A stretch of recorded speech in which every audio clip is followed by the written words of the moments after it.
एक समय की बात है, हिमालय की खाड़ी के किनारे एक छोटे से शांत गांव में राहुल नाम का एक युवा लड़का रहता था। राहुल अपने क्रोधी स्वभाव और चंचल मन के कारण गांव भर में प्रसिद्ध था। उसका मन हर समय विचारों से भरा रहता था। सोचो कि उसके विचारों के तूफान ने उसके मन को एकदम बेचैन कर दिया था। उसके जीवन से शांति मानो गायब हो गई थी और वह हमेशा अपने ही ख्यालों में खोया रहता था और तनावपूर्ण जीवन जी रहा था। उसके अशांत मन और क्रोध के कारण उसके अपने परिवार के सदस्यों और गाँव वालों से भी संबंध अच्छे नहीं थे, जिससे वह और भी अधिक अकेला और अपमानित महसूस करने लगा। वह और भी अधिक मानसिक तनाव की स्थिति में चला जाता है। एक समय की बात है, राहुल अपने गांव की गलियों में घूम रहा था। तभी उसकी मुलाकात एक बौद्ध भिक्षु से हुई जो एक पेड़ की छाया के नीचे ध्यान में बैठे थे। बौद्ध भिक्षु के चेहरे से निर्मल शांति की आभा झलक रही थी। इस असीम शांति में राहुल बौद्ध भिक्षु की ओर आकर्षित हुआ। जब राहुल बौद्ध भिक्षु के करीब आया तो उसे अपने आसपास एक सकारात्मक ऊर्जा का एहसास हुआ। राहुल को एहसास हुआ कि इस असीम शांति और सकारात्मक ऊर्जा का स्रोत कहीं न कहीं इस बौद्ध भिक्षु के भीतर ही है। इसलिए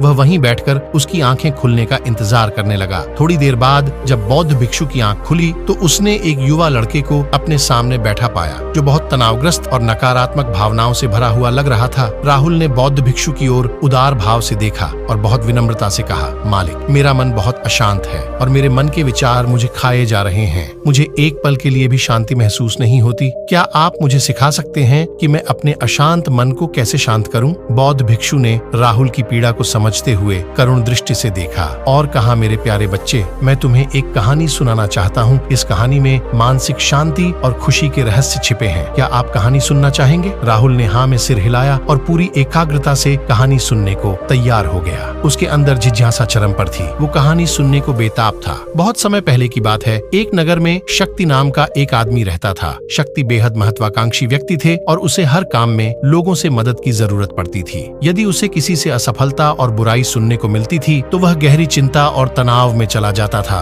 उसका मानना था कि सफलता और भौतिक शक्तियां वांछित खुशी देंगी, लेकिन वह जितना सफलता और प्रशंसा के पीछे भागता था उतना ही मानसिक तनाव में डूबता जाता था। लेकिन अचानक शक्ति का सामना उस समय के मशहूर बौद्ध भिक्षु से हो गया जिसका नाम महाकौशल था। महाकौशल अपने शिष्यों को ध्यान की शिक्षा देते थे और वह स्वयं एक बहुत ही ध्यानमग्न और प्रबुद्ध व्यक्ति थे। महाकौशल की अद्भुत एकाग्रता से प्रभावित शक्ति ने उनसे अपने भटकते मन को शांत करने का उपाय जानना चाहा। शक्ति ने कहा कि महंत मैं हमेशा सफलता के पीछे भागता हूँ और लगातार अधिक हासिल करने की कोशिश करता हूँ, फिर भी मुझे कोई क्षणिक संतुष्टि या आत्म संतुष्टि नहीं मिलती। इस निरंतर बेचैनी के बीच मैं शांति कैसे पा सकता हूँ? बौद्ध भिक्षु ने करुण दृष्टि से उसकी ओर देखा और उत्तर दिया, आपका मन एक अशांत नदी की तरह है जो हमेशा बहती रहती है। आप कभी भी शांत नहीं रह सकते, इसलिए इस अशांत मन को शांत करने के लिए आपको अपने विचारों को बिना किसी रुकावट के जाने देने की कला सीखनी होगी।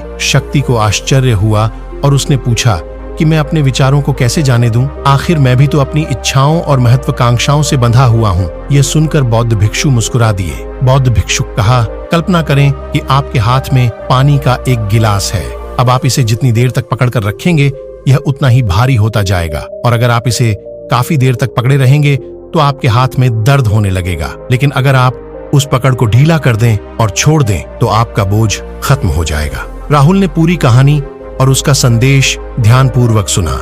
वह समझ गया कि अपने विचारों और इच्छाओं से चिपके रहने से उसका बोझ बढ़ जाता है और अंदर ही अंदर अशांति पैदा कर देता है। अब राहुल को कहानी का अंत सुनने की उत्सुकता से प्रतीक्षा थी। कहकर बौद्ध भिक्षु ने कहानी जारी रखी। एक बौद्ध भिक्षु की बात मानकर शक्ति ने विचारों को त्यागने का अभ्यास शुरू कर दिया।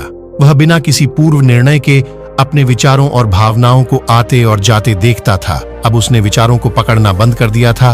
विचार उठते थे और अपने आप चले जाते थे। धीरे धीरे उसे यह एहसास होने लगा कि उसकी इच्छा और भावना ही सभी दुखों का कारण है। जैसे जैसे शक्ति ध्यान में गहरे उतरते गए उन्होंने पाया कि वर्तमान में जीना ही आंतरिक शांति का एकमात्र स्रोत है। वह खुद को वर्तमान में स्थापित करके अपने मन की निरंतर बकवास से छुटकारा पा सकता था। धीरे धीरे शक्ति का मन एक शांत झील की तरह हो गया जो बाहरी दुनिया को अपने अंदर प्रतिबिंबित करती है। उन्होंने जीवन की सादगी में संतोष को अधिक महत्व दिया और भौतिक संपत्ति के प्रति अपना लगाव छोड़ दिया। जैसे ही शक्ति में ऐसे बदलाव की खबर लोगों के बीच फैली, दूर दूर से लोग मार्गदर्शन लेने आने लगे। लोगों को विचारों को मुक्त करने की कला सिखाना और उन्हें अपने भीतर शांति खोजने के लिए मार्गदर्शन करना, वह लोगों के बीच शांति और ज्ञान का प्रतीक बन गया। शक्ति और साधु की कहानी समाप्त कर महाकौशल बौद्ध भिक्षु कुछ देर के लिए चुप हो गए ताकि इस कहानी का अर्थ राहुल के मन में अच्छी तरह बैठ जाए। राहुल ने बौद्ध भिक्षु की ओर देखा तो उनकी आंखों में अब एक नई समझ दिखाई दे रही थी। राहुल ने धीरे से कहा कि मुझे इस कहानी में ज्ञान दिखता है, लेकिन मैं इसे अपने जीवन में कैसे लागू करूं? मैं अपने अशांत मन को कैसे शांत कर सकता हूं? राहुल के इस सवाल पर बौद्ध भिक्षु गर्मजोशी से मुस्कुराते हैं और फिर कहा कि अशांत मन को शांत करने का अभ्यास आत्म जागरूकता से शुरू होता है। अपने भीतर उठने वाले विचारों का निरीक्षण करने के लिए प्रतिदिन कुछ समय निकालें। उन भावनाओं पर ध्यान दें जो आपके मन में आती हैं और देखें कि वे कैसे आती हैं और आकाश में गुजरते बादलों की तरह चले जाए। राहुल ने आंखें बंद कर लीं और बौद्ध भिक्षु के कहे अनुसार अपने विचारों का अवलोकन करने लगे। जैसे ही उसने अपने भीतर उठने वाले विचारों पर ध्यान देना शुरू किया, उसे इसका एहसास हुआ। उसे अपने अंदर चिंता और इच्छाओं की एक निरंतर धारा बहती हुई महसूस हुई। सिर्फ एक एहसास ने ही उसे एक अद्भुत शांति का एहसास कराया। उन्हें यह भी एहसास हुआ कि यह सभी विचारों और भावनाओं से अलग है। बौद्ध भिक्षु ने आगे कहा कि जैसे शक्ति ने खुद को सभी मोह माया से अलग कर लिया था, वैसे ही अपने मन को अशांतकारी विचारों और भावनाओं से मुक्त करने का अभ्यास विकसित करो। बिना किसी पूर्वाग्रह के विचार को वैसे ही स्वीकार करें जैसे वह आता है और फिर धीरे धीरे उन्हें जाने दें और अपना ध्यान वर्तमान क्षण पर केंद्रित करें। लेकिन राहुल ने टोकते हुए कहा कि अगर विचार और भावनाएं इतनी मजबूत हैं तो क्या होगा? बौद्ध भिक्षु ने कहा, यह बना रहता है और मन को छोड़ने से इनकार करता है। बौद्ध भिक्षु ने राहुल की बात से सहमति जताते हुए सिर हिलाया और कहा, ऐसे कई मौके आएंगे जब आपके मन में सवालों का बवंडर चल रहा होगा, जब आपका दिमाग आपकी बात ही नहीं सुनेगा, तो ऐसे में आपको अपनी सांसों की ताकत पर विश्वास करना होगा। एक बार फिर भिक्षु ने राहुल से कहा, अपनी आंखें बंद करो और अपनी सांसों पर ध्यान केंद्रित करने के लिए अपने पेट को ऊपर उठता हुआ और मथता हुआ महसूस करें। बौद्ध भिक्षु ने बताया कि जब भी आपका मन अशांत हो तो तुरंत अपनी सांसों पर लौट आएं। सांस की वाद्य गति आपको तुरंत वर्तमान के चरणों में वापस खींच लेगी और आपको शांति का अनुभव कराएंगी। एक बौद्ध भिक्षु के निर्देशानुसार आने और जाने वाली सांसों पर ध्यान केंद्रित करने का प्रयास करें। इस छोटे से व्यायाम से उन्हें मानसिक शांति का अनुभव हुआ। उसे याद आया कि उसकी सांसें हमेशा उसके साथ थीं, जो उसे वर्तमान क्षण की याद दिलाती थी, आराम और शांति लाती है। राहुल के इस विकास को देखकर बौद्ध भिक्षु मंद मंद मुस्कुराए और बोले, मेरे प्रिय, बेचैन मन को शांत करना एक ऐसा अभ्यास है जिसमें बहुत प्रयास और दृढ़ इच्छा शक्ति की आवश्यकता होती है। क्योंकि लगातार व्यायाम से मांसपेशियां मजबूत होती हैं, उसी तरह नियमित अभ्यास से मन भी शांत होता है। स्वीकृति में सिर हिलाते हुए इस बौद्ध भिक्षु को धन्यवाद देते हुए उन्होंने वादा किया कि आज से वह अपने अशांत मन को शांत कर सकेंगे और अपनी गैर शक्तियों को मुक्त कर सकेंगे। बौद्ध भिक्षु ने राहुल के कंधे पर हाथ रखकर कहा, मुझे आपकी क्षमता पर बहुत भरोसा है और आपको जल्द ही आंतरिक शांति मिलेगी। लेकिन याद रखें कि यह आसान नहीं होगा, लेकिन अगर आप दृढ़ इच्छा शक्ति और खुले दिल से प्रयास करेंगे तो आप निश्चित रूप से वह शांति पालेंगे जो आपके अंदर है। उस दिन से राहुल अपने अशांत मन को शांत करने का प्रयास करने लगा और हर दिन ध्यान करने के लिए एक अलग समय निर्धारित किया। उसने अपने मन में उठने वाले विचारों को बिना किसी रोक टोक के जाने दिया और अपनी सांसों के जरिए खुद को वर्तमान में बनाए रखने की कोशिश की। समय के साथ अभ्यास करते हुए राहुल को अपने अंदर शांति का अनुभव हुआ। जैसे जैसे समय बीतता गया, राहुल को ध्यान और शांति का स्रोत कहा जाने लगा। जैसे जैसे समय बीतता गया, भरत को ध्यान और शांति का स्रोत कहा जाने लगा।